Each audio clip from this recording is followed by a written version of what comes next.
To our lecture today. So we are picking up straight out of the Dada movement, moving into the Surrealist movement. So the perfect transition between these two movements is some of the work of Lewis Carroll.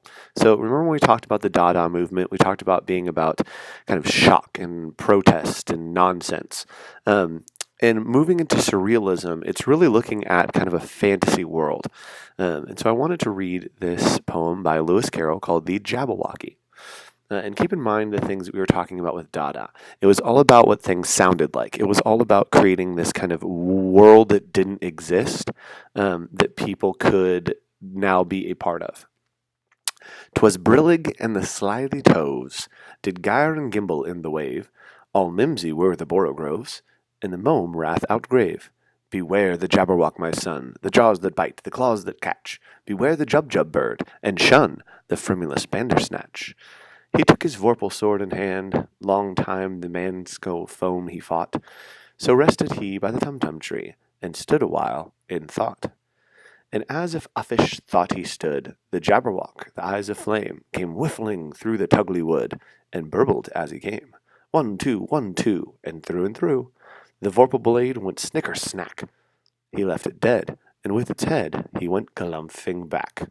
'Twas brillig and the slithy toves did gyre and gimble in the wave. All mimsy were the borogoves, and the mome wraths outgrabe. So what's notable about that is the way that Dada functioned, again, was that idea that someone threw a grenade into the room. You didn't have time to compose an image. You just had to kind of throw it out there. And that moved and kind of evolved into what we're talking about today, which is surrealism. The goal of surrealism is to find the real world behind the real. So find the real world behind the real. That's best exampled by something like Alice in Wonderland. That what if under this tree there is a rabbit hole that goes to this completely absurd world? What if the door that I walk through takes me to a completely new place? What if this mirror has another world on the other side of it?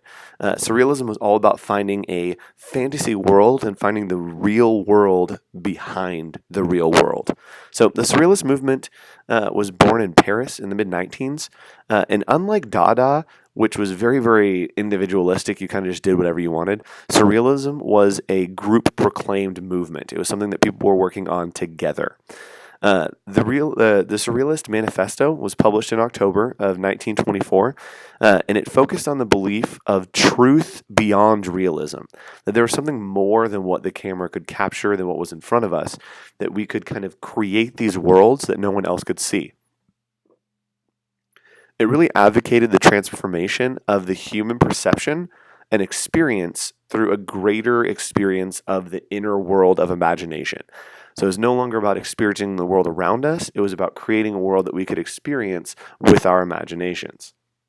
Some surrealists visually would point their cameras haphazardly and kind of just capture whatever was in front of the lens. Others would kind of construct realities and construct fantasies that the viewer could then live in and see kind of this real world that was existing behind the real. So with this movement was the introduction of this idea of experimental photography. Photography was no longer something that was for photojournalism, that was for consuming. It was something that was experimental. There were a lot of photographers that were working to show kind of progressive ways of exhibiting how photography could work. A lot of photographers were traveling abroad and really trying to capture the world around it, but also create a world that the viewer could then come in and experience. This movement really is marked by this quote: "The experience of an individual has become the experience of the people, thanks solely to the camera." So it was no longer something that would exist in your imagination. You could bring it out and create a new world with the images that you were creating. A lot of times, again, they'd use odd close-ups, different camera angles to really create this fantasy world that you could be brought into through the image making of photography. So moving forward, the California modern. Today we're going to talk about a little bit about Ansel Adams and talk about this idea of the California modern. So in the U.S., technological advances in image making came to be associated with corporate propaganda. Really, really nice images were associated directly with corporate propaganda. It was always an ad if it was a nice image. It was always something that had an ulterior motive, and people started to reject visual effects and started to favor the look and the feel of handcrafted images to communicate. They didn't want the big factory professional photos that we see today that are associated with, oh, that's a product shot. That is an ad for whatever it is. They're trying to get me to buy something. People wanted to see the handmade look of things. And the atmosphere and kind of mist that we talked about in pictorialism made a big comeback in the 1920s. Remember when we talked about pictorialism, everything had a atmosphere to it. A lot of times they would use fog and mist to kind of create a feeling. That made a big comeback in the 1920s. A group of friends that were working and kind of starting this idea of the California modern were called Group F Stop 64. And they believed that photography as an art form should kind of dismiss the ideas of pictorialism, but create a new style that was defined by the actualities of life. So they wanted to take the look of pictorialism and bring it into real life of what things were and exactly what they looked like, not how they felt or a kind of metaphor of that. So they got rid of pictorialism and working in that style and really urged people to explore what they could do solely with the camera. So Ansel Adams is probably the best known member of f-stop 64. He focused on working in natural forms. Ansel Adams once said this: "I still believe there's a real significance of a rock, a more important significance therein than a lie of the unemployed." So he was kind of taking a shot at photojournalism, that he says there's importance in capturing a rock in nature, as much importance as a photojournalist that is taking a picture of a line of people that are unemployed trying to get a job. So his concentration on really dramatic images. So he would focus on creating a contrast between light and dark. He would use natural light to create this. And this really became his signature style. During the 1920s, he started shooting Yosemite in this signature style. And these are some of his most famous images.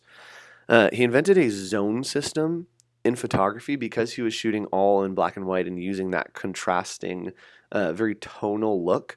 He invented this zone system. And this method allowed photographers to pre-visualize a finalized print by comparing light intensities in the scene to a photograph chart. So they could look into the scene, see what the light intensities were, and then see how the image was going to develop, how the image was going to print, and be able to have that foresight of what it was going to look like in the long run before they took the picture. So they could create these perfectly crisp images like Ansel Adams was doing. With this beautiful black and white contrast was all because of this light metering system that he had created. He was now in the work of picture making that was done before the film was exposed and not in a darkroom. In a time when people were trying to move in Dada and Surrealism and pictorialism and kind of create this almost post-production look, Ansel Adams wanted to capture as much as he could and create that idea and that feeling before he even took the picture, and then keep that in camera. One of his coworkers in the f-stop 64 was Edward Weston, and he didn't originate.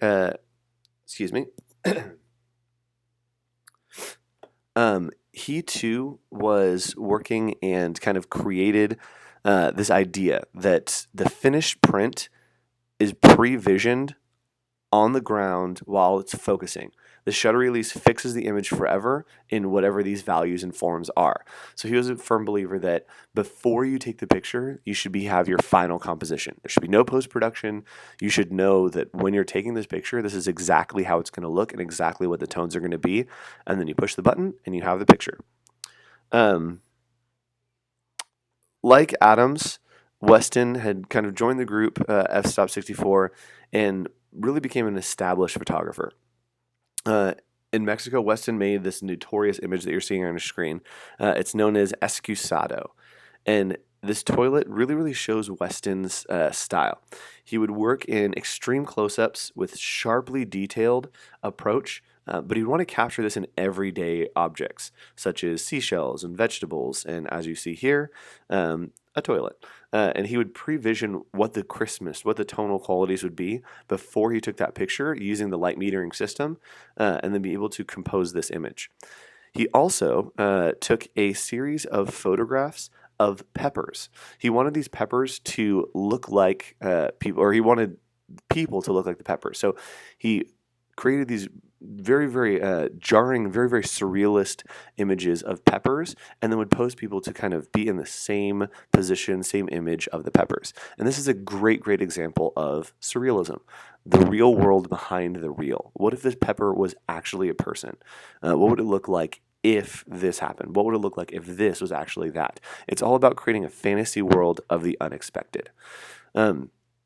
So hopefully you can go through and look at some more of the work of Ansel Adams. It's absolutely beautiful. And research surrealism and really think about what is that childlike wonder that I create in photography that brings people into this fantasy world that I've created in my head. And using the camera, I can now create something that's in my head that only I could see, that I can now share with thousands of people. So thanks for listening. I hope you enjoyed the lecture today, and I will talk to you guys soon.